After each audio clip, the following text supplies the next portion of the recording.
So every year I've been doing that for a couple years, done psilocybin a couple different times on some journeys to let go of some anger and some rage that still sat with me. Even after being sober all these years, I learned to drive in LA. Here in Scottsdale, it doesn't work well. Right. So I've had to learn to really relax. And through It's not a metaphor, by the way. It's a reality. they keep getting worse too. Yeah. Through the medicine, I've been able to really heal a lot of what I couldn't see. And so this last one, it was in the calendar, and I had a good friend who's a healer, and she said, "Hey, we're coming into town with a couple people. Do you want to do the 5-MeO DMT, which is the God molecule, which is the bufo or the frog?"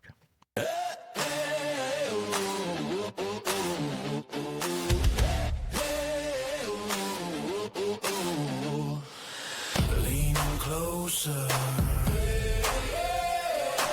This is your time.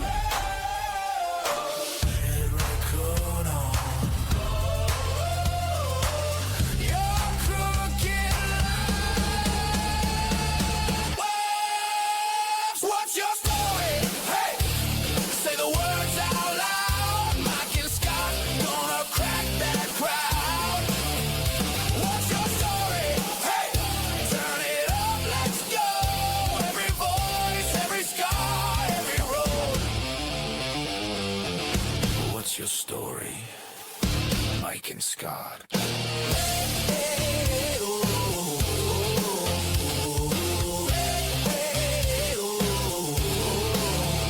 Let's talk.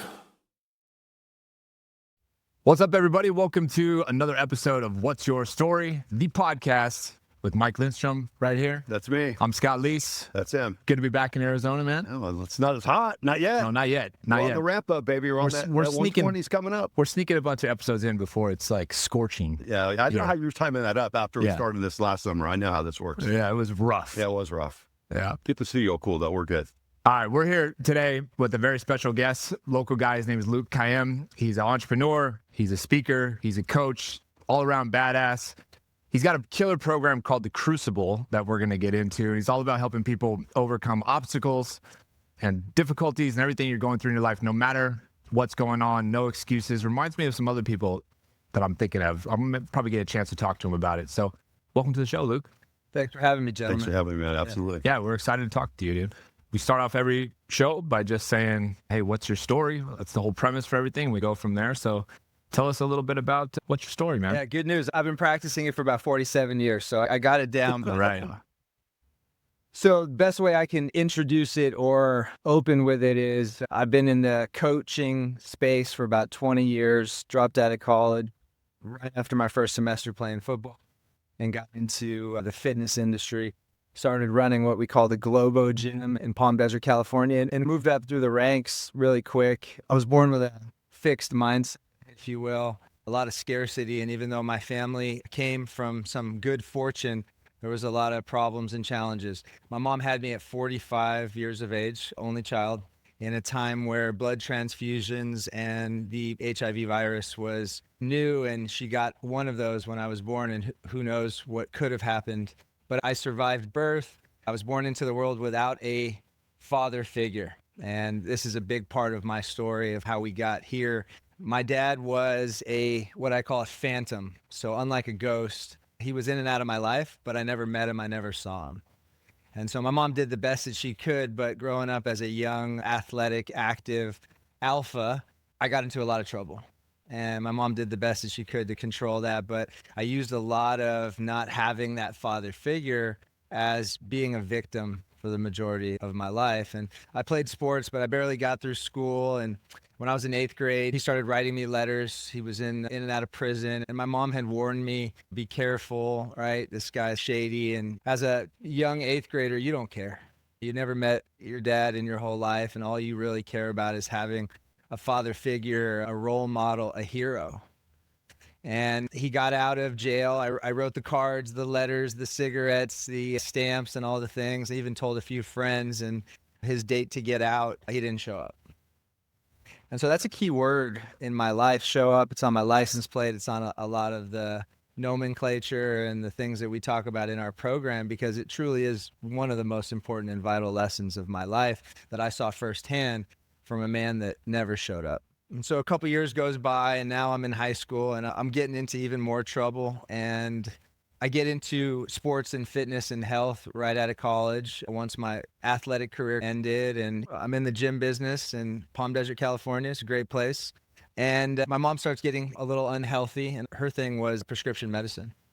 And it was a part of that late 90s pain management, as they called it. And so ultimately, my mom had an accidental overdose on prescription medicine, and I found her in her bathtub when I was 24.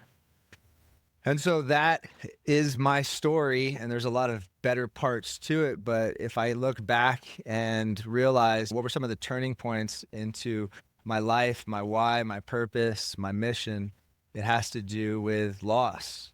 And it was really hard to deal with at 24, but it goes back to when I was 5 and 6. I had a lot of death in my family at a young age, and I really didn't know how to deal with it or process it. And so I was angry. And that anger would come out in very unhealthy ways over the years.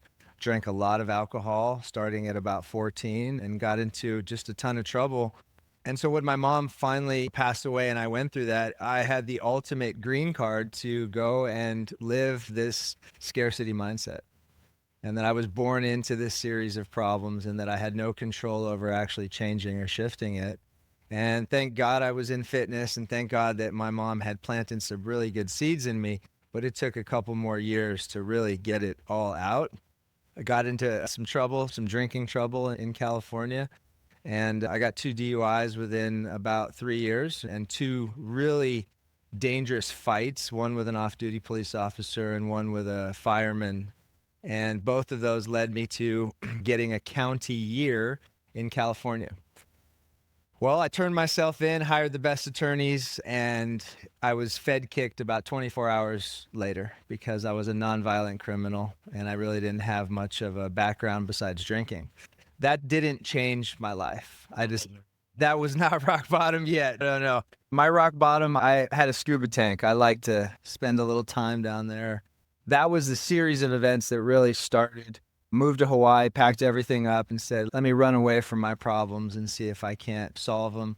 Was early in, obviously, fitness, but also in residential development before the real estate boom. And I was cashing 6-figure checks and being a raging alcoholic before noon. And nobody could stop me or talk to me. And again, going back to no purpose, no true vision of what my life was, I just figured, hey, I'll just burn it all down and live the best life that I possibly could. And so at 24, this is the big major milestone in my life where I start to look around and realize, man, my life doesn't have purpose. What is my purpose?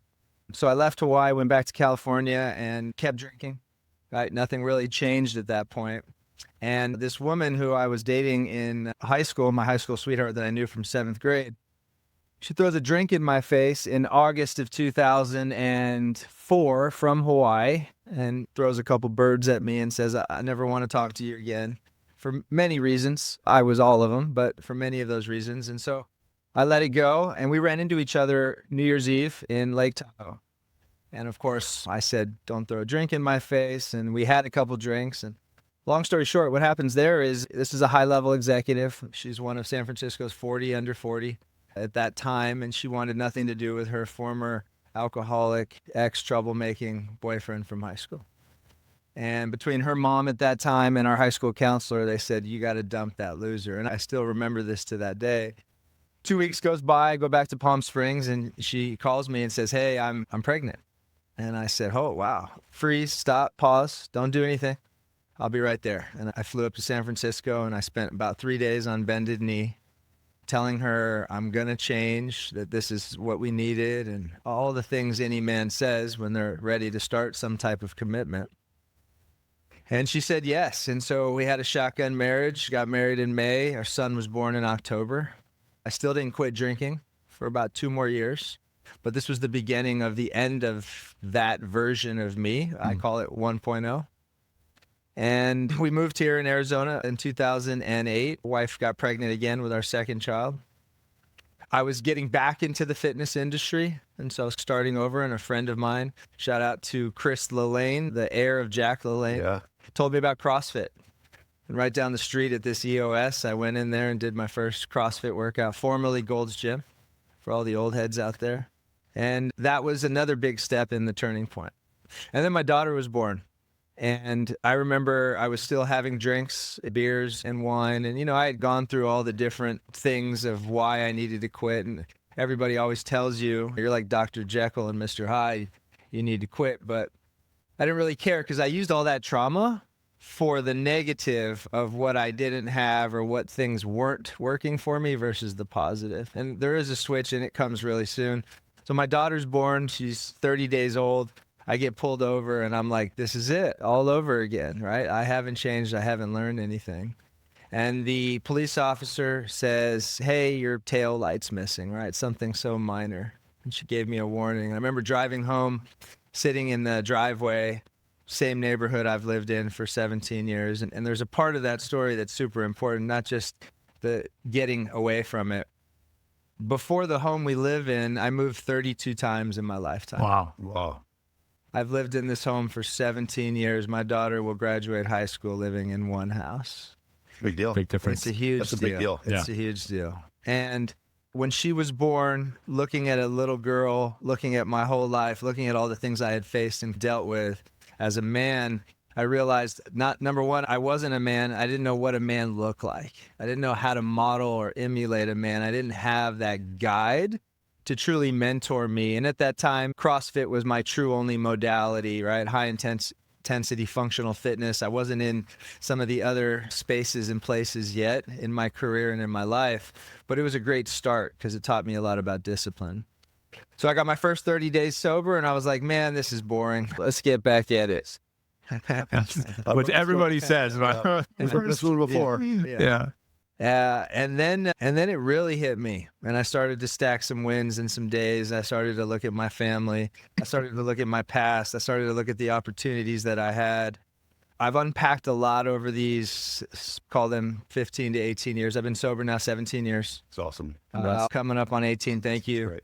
And I'm such an open dialogue about it because it's never been more socially acceptable to not be an alcoholic or a drinker.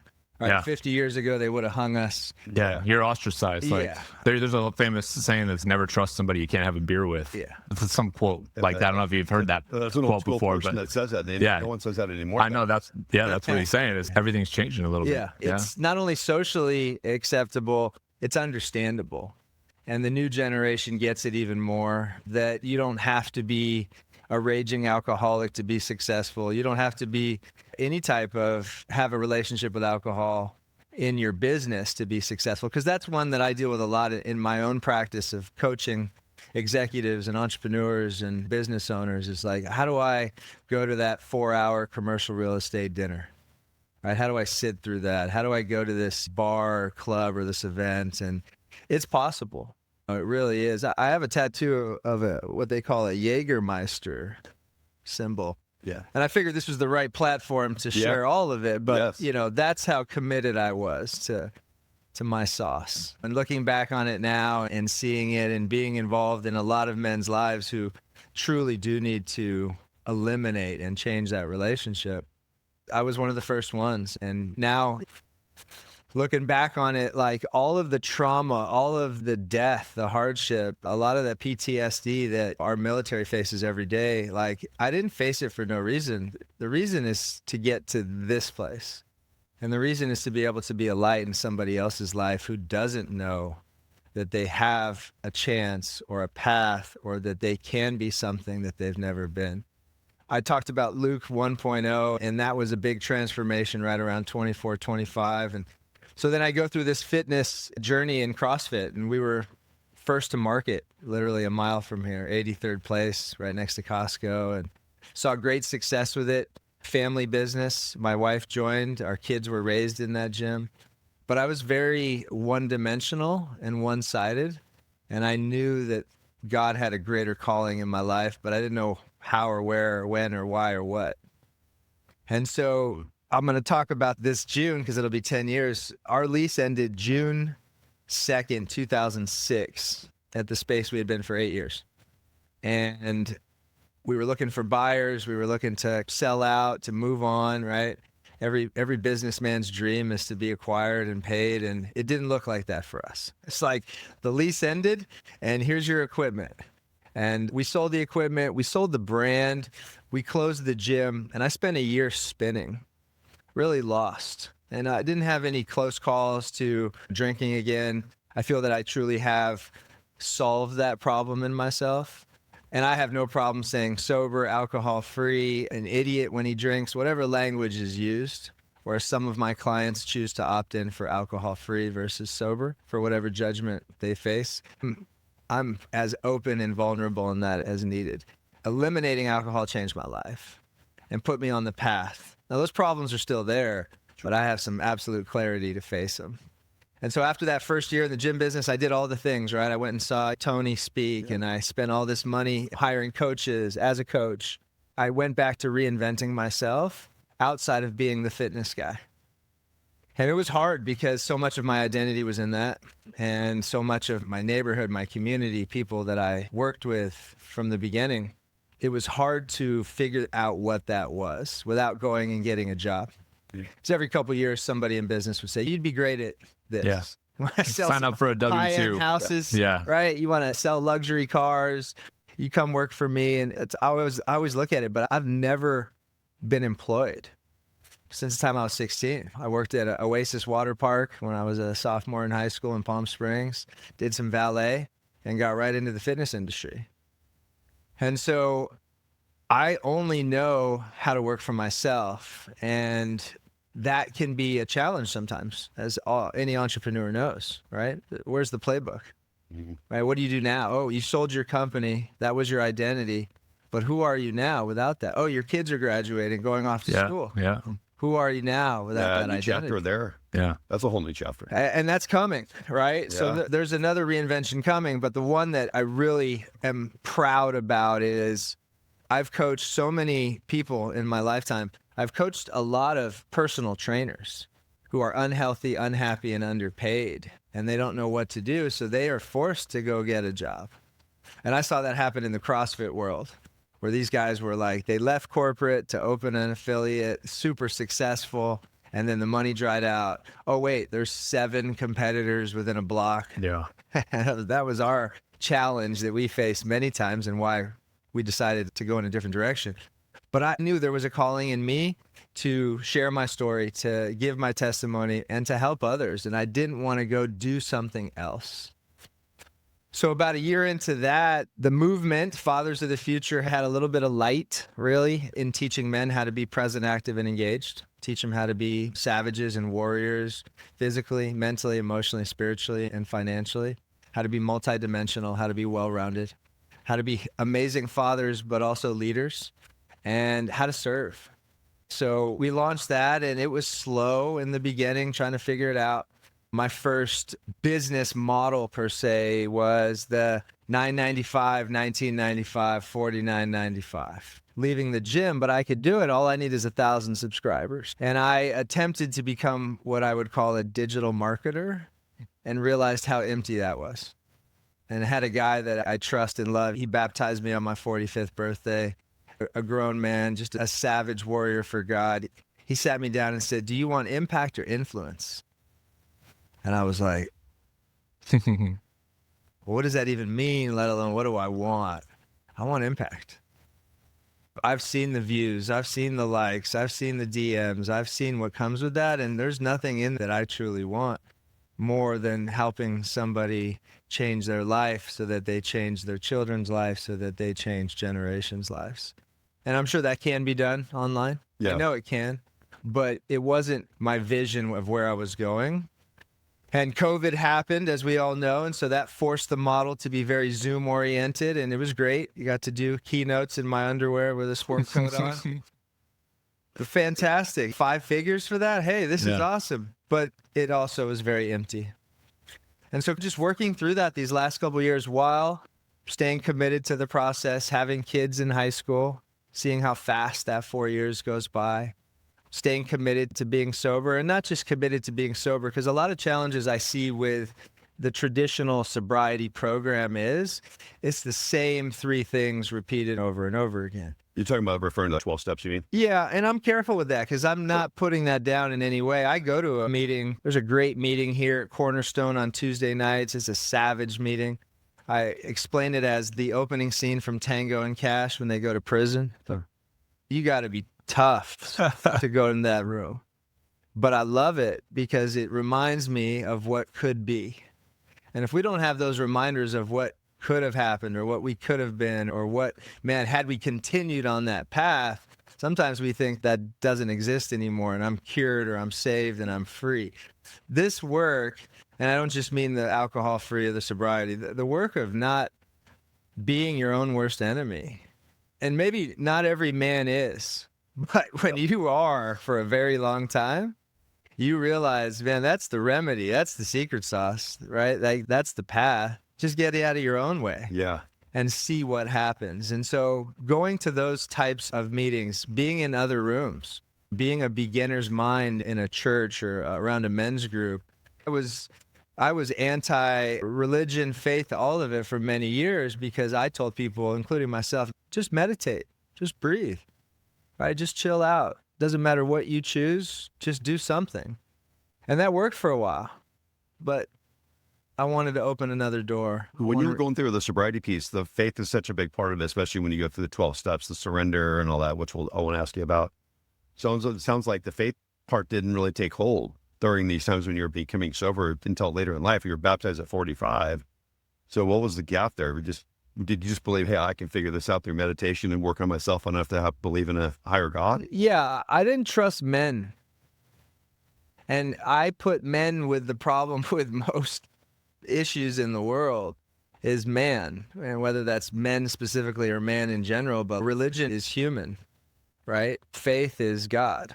And so I just tried to steer around it as much as possible and talk down the middle versus all in or all out. And also wanted to protect what I would call my business and not cross any lines and be afraid by that. I have closest friends in the world are Jewish. I have closest friends in the world are not believers. I have closest friends in the world who are. And so instead of sitting back and trying to make everybody pleased, I just decided that this is my true calling and I need to not be so afraid of it. And it's not like that happened in those years ago. I may have gotten baptized on my 45th birthday, but that next year I said, man, is this it? The spiritual work, like your sobriety, like your fitness, like your mental health, like your relationships, it's a practice. And I just didn't have much of a practice. I meditated. I learned really well how to do that. I went and sat for 5 days with some Buddhists in a colony. I learned to breathe. I did all the cold. I did the fasting. I did all the protocols that we can see are on Instagram every day. Yeah. But now, When people started to talk about faith, it was like, hey, no, yeah. Oh, you're part of a church or you're part of a type of, hey, I don't want anything to do with that. yeah. There's just a little bit of distrust there. Absolutely. Yeah. Yeah. And then you get into religion, and it might as well be politics in many ways. Well, especially now, man, people are looking for any moment to figure out where they can put you on a spectrum. Left, right, Trump, Biden, blue, red, just 5 simple things you might say. And that's not the filter we even had growing up. No. That's just where we are. So the fact that you were able to overcome that, you know what? It is what it is. This is who I am. I'm pushing all in on it. And when you have that all in, people respect that. And that's where the impact starts to happen, I believe. The difference between influence and impact is somebody pushes all in. Yeah. Don't you agree? And you start to see men of faith who you can trust. Brad Larson, the man I mentioned who baptized me, man, like I saw him and I was like, that's a dude. And he's preaching about God. Wow. And then Pastor Travis at Impact Church, that's a dude. Okay, there are more men like that. Maybe I can start to trust that and be open to that and be vulnerable in that.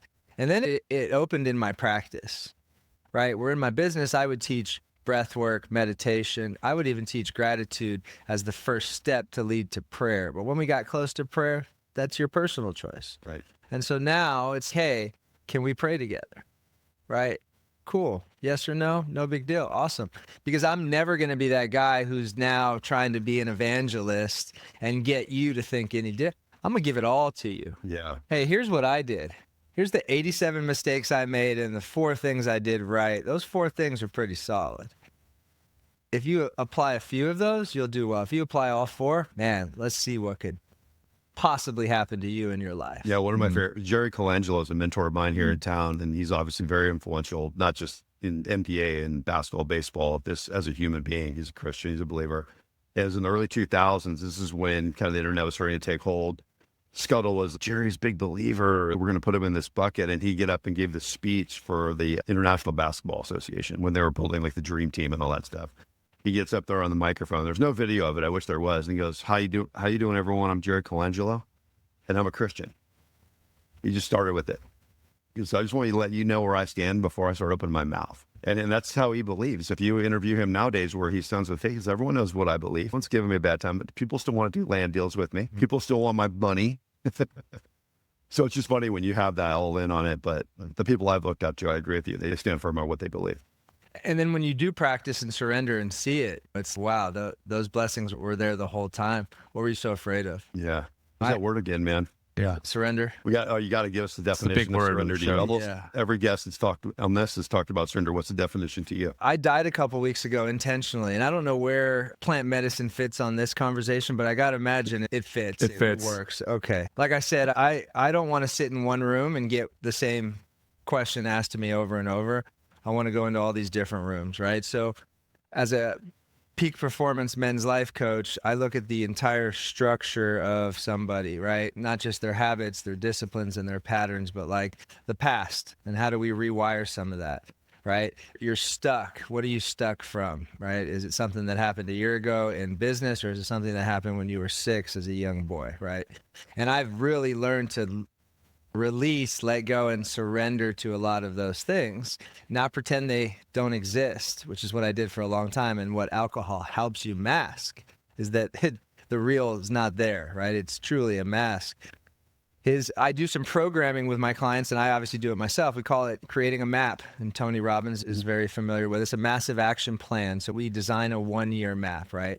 What is this going to look like physically? What are we going to start to do mentally? What are we going to read? Where are we going to go? Who are we going to travel? Who are we going to help? How are we going to serve? What are we going to give? This one right here is called healing. And it's just in my calendar once a year, and I don't know when it's going to happen, but there's a healing practice that's going to happen. And I'm either going to go sit for 5 days in a monastery, or I'm going to go do some type of plant medicine journey to heal something that I can't get to every single day. Now, as I preface this, when everyone said, go do ayahuasca in the rainforest 7 years ago and it'll solve all your problems, I was like, no, I'm addicted to everything, so I'm not going to do that yet. But what I am going to do is I'm going to master breathwork and holotropic breathwork and hire a bunch of coaches who can teach me how to get high on my own supply, Wim Hof talks about. And I was able to go into some depth levels that I couldn't have got to on a normal day-to-day. And that was the aha of, okay, there is this other layer of life that we can't see in everything that we do. And the work or the practice helps you see it differently. So every year I've been doing that for a couple of years, done psilocybin a couple different times on some journeys to let go of some anger and some rage that still sat with me. Even after being sober all these years, I learned to drive in LA. Here in Scottsdale, it doesn't work well. Right. So I've had to learn to really relax. And through... It's not a metaphor, by the way. It's reality. They keep getting worse, too. Yeah. Through the medicine, I've been able to really heal a lot of what I couldn't see. And so this last one, it was in the calendar, and I had a good friend who's a healer, and she said, hey, we're coming into town with a couple people. Do you want to do the 5-MeO, DMT, which is the God molecule, which is the bufo or the frog? And I had done it once before after Lahaina. And so I was heavily involved in the Lahaina fires after, just from my roots being there. And once you see some things you can't unsee, the trauma, for those of us who have dealt with trauma in the past, it comes back like that. And so I shared it a lot, that seeing what happened to that community and that culture, intentionally or not, what happened to those people, and not having the support of the nation and not having the support of the government and the military to help them, and being on the ground in the trenches, I got really angry and upset. And we did 3 different missions to Maui over the course of about 90 days, raised $50,000 in cash and just handed it out directly. And it was great, but I brought it home with me. And that was another big phase where I said, hey, I need to go and heal and let go of this thing. So the medicine shows you something where you are at that time in life and tells you what you need. And again, I say this as a coach, as a facilitator, that it didn't solve every problem that I have. I didn't go to it to solve the first problem. you got to eliminate the big problems first that you have control over. And if you're drinking alcohol or taking any kind of opiates or drugs or addicted to something that sedates you, you got to move that first. And then you got to do it naturally, as organically as possible. And then you can seek out some other modalities. But getting back to that question on surrender, right? So I died intentionally about 4 weekends ago now. And I came out of it and I wasn't clear and I didn't have the aha. And then a couple of days later went by and I thought, man, the story that I'm telling myself is that I want it to look a certain way. Let's call it paradise, right? And paradise doesn't necessarily look like that, or at least I don't know that it does. But what does look like that is the end of my life.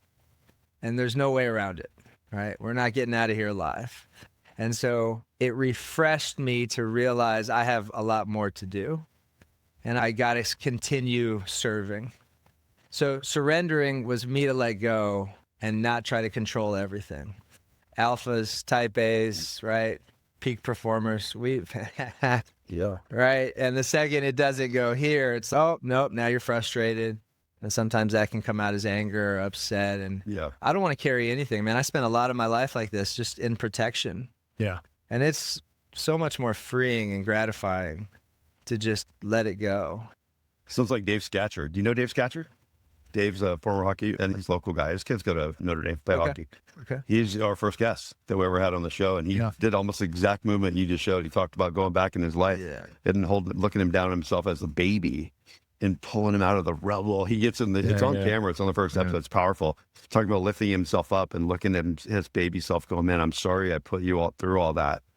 So all these journeys that he's done, that's part of his was going in the past and talking to his former self led him say, I'm going to be free here forward. And I'm sorry for the things that I brought you to this point, but it got us to this point for a reason. It's powerful stuff, man. Yeah, absolutely. It's powerful stuff. I got to ask you about the Crucible, man. We got to hear I about don't know that. where that came from and what it is. The Crucible. I saw it on a lot of videos on Instagram. Tell me a little bit how that happened, what's about. So shout out to all my Marines out there. I'm a civilian, but I have a lot of military law enforcement that I've worked with over the years, great relationship with, being one of the first CrossFit guys out here. I was coaching Olympic weightlifting and functional fitness, and they were teaching and coaching me about being aware, learning practical skills, self-defense, how to survive. And so I've had just a phenomenal relationship, but it's a Marine term. And so a lot of the Marines that don't know me don't like it. And it's just, the way that I see it is the Crucible is a transformational experience. So over the course of these past 15 years, since I went from fixed mindset to growth mindset, I've learned how important it is to invest, especially in yourself. Training programs, coaches, right? Travel, information, just learn as much as you possibly can. And when most people go from fixed to growth and they realize it, they're the ones who end up, this is going to be the rest of my life. I got to keep learning. If I'm not learning, I'm not growing. If I'm not growing, I'm dying. And I immersed myself in SEAL Fit. It's Mark Devine's 52-hour Crucible. He calls it Kokoro Camp, but it's intentional suffering. I did a 100-mile race. I climbed Kilimanjaro. I swam Alcatraz a couple times. I did 24-hour obstacle course races. I went back to Kokoro because I didn't like the way I finished. Oh, jeez. And a lot of this comes from me being a young man. Let me get back to the Crucible, but it doesn't do justice unless I frame it like this. There's a great book by John Eldredge called Fathered by God. And that was a wake-up call for me when one of my mentors said, God's always been there in your life as your father.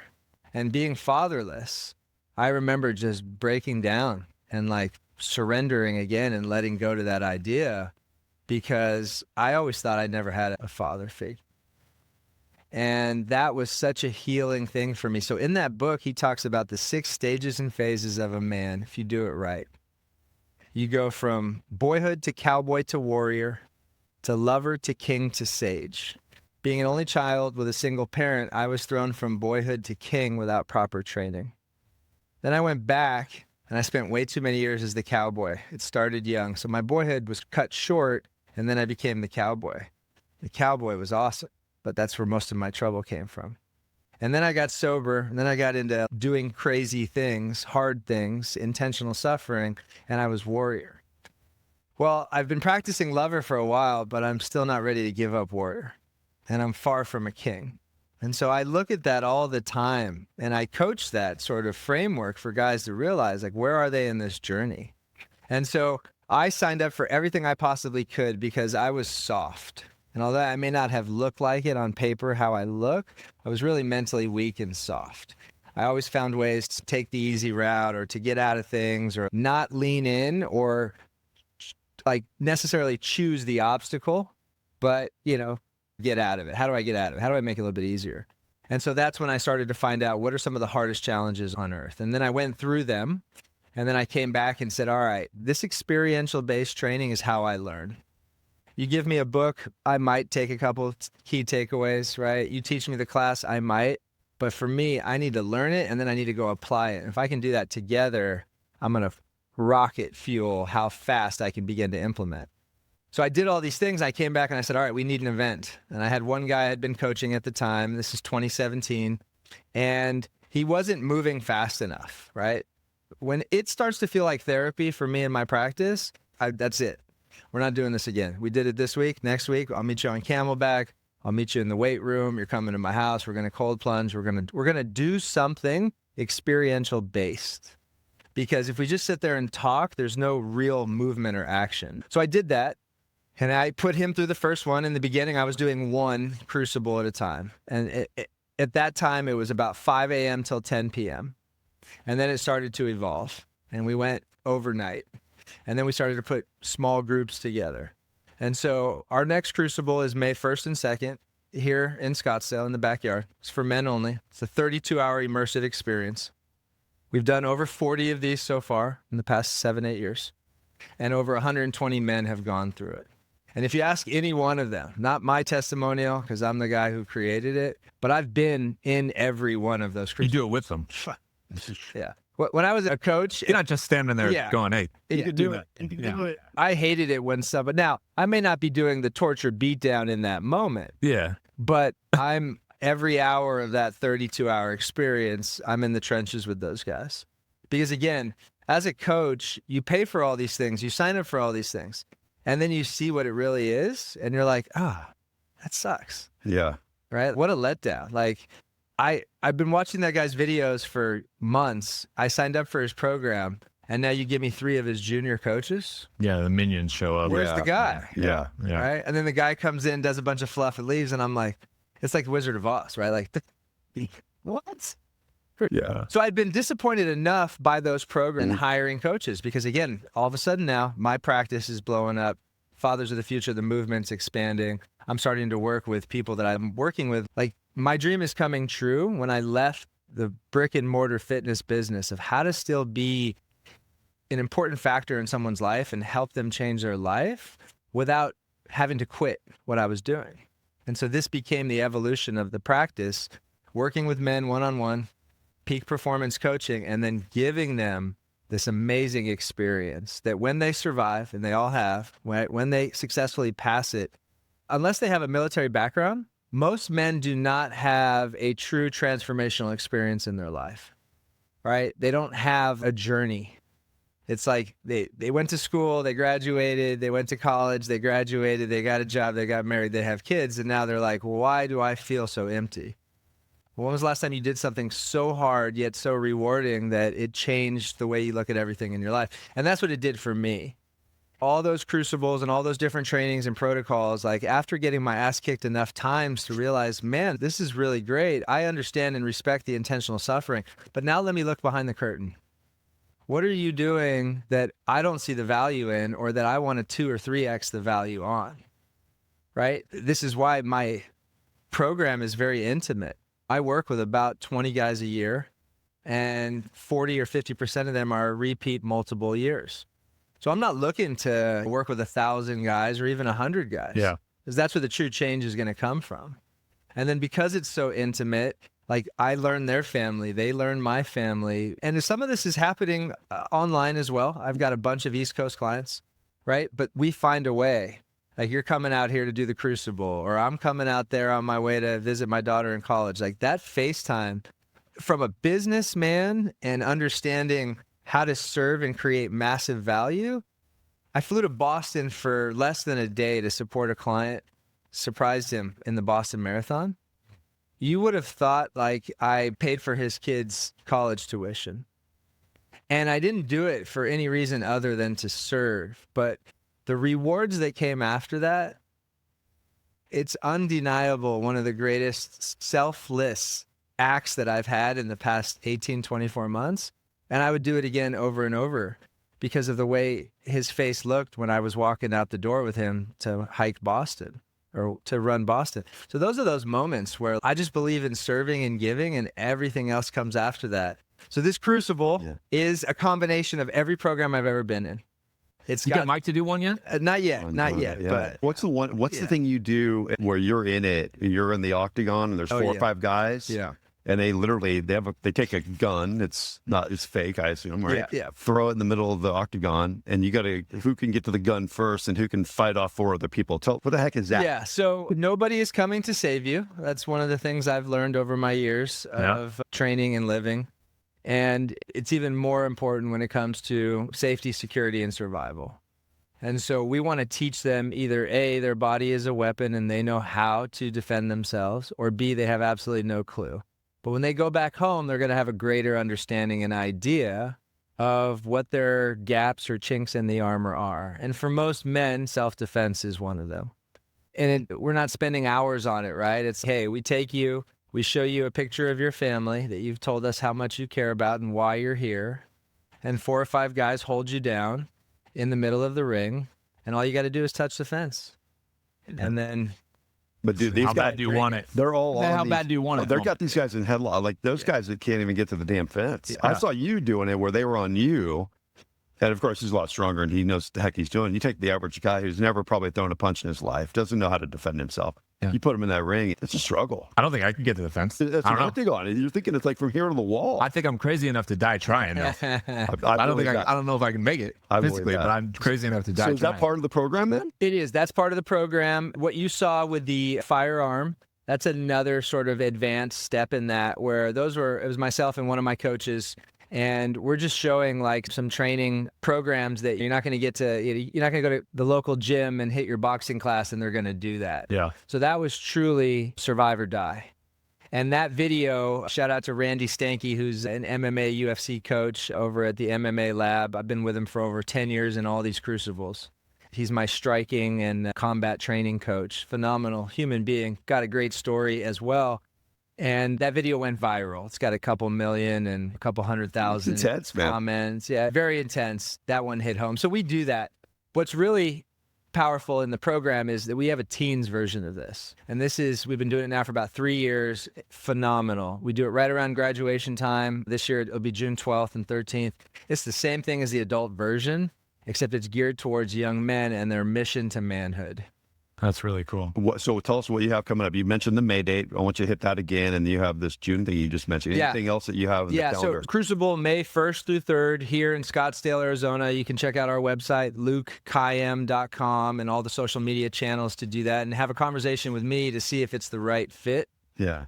But May 3rd is something that's even more important right now. We're offering and creating a free community event. It's a men's mental health awareness walk and talk. And it'll be here on Sunday morning, May 3rd. We'll start at Chaparral Christian Church, and we'll walk 10 miles down to Indian School and optimize on Indian School, where guys will get a chance to walk and talk with each other, and every mile change and exchange a different partner, a different brother, and share some of the challenges that we all face as men. So I mentioned to you, I lost a client a couple months ago to suicide, and it really just woke me up to not be afraid or shy or intimidated by the conversation to have. And when I am in an intimate conversation with another man, ask him something that maybe I wouldn't have before, right? yeah, And we're just creating a really cool event and a platform that's awesome, man. for guys Yeah. to come and join us. So we great. would love everybody's participation. It's a free event, and you can come and join us for that. And if 10 miles seems like a lot, you can walk 1 mile. You can be part of the caravan, and you can throw some water bottles at us, or you can just meet us at Optimize afterwards and get in the cold plunge with us. There's something about the whole walking side by side thing. I mean, it's in the Bible. You've seen this before, but I was researching an event that I did 90 days ago for couples. It's like a YEO group for couples, and just doing typical research, ChatGPT, what's out there, and all of the studies kept going. If married couples just walked with each other, took a walk, what happens inside the brain. It's such a simple thing. And it's true about business, creativity. You and I go on a hike for an hour, things are going to come up. Yeah. Right. So the fact that you're doing it in this format, I think is powerful. Yeah. Yeah, Powerful. awesome. Steve Jobs, the trillionaire coach, Bill Campbell. It's a great book. Talked about how many walk and talks he would go on and just leave the phone, get out of the Yeah. space and hit a block, and how much growth can happen in that versus I'm the superior, you're the inferior. And you're, It's awesome. So leave us with a quote you live by. Leave us with that. Or a couple quotes. yeah, okay. So show up, don't quit. That's the starting point. In the absence of action lives fear. And then, of course, one of my favorite, smile. Your face is your fault. That's a good one. That's a good Oh, one. it's good. All right, man. We Well, appreciate you spending some time with us, man. Yeah. Absolutely. All right, everybody. We'll see you next time on What's Your Story. This has been Luke Kayyem. That's Mike Lindstrom. I'm Scott Leese. Next time.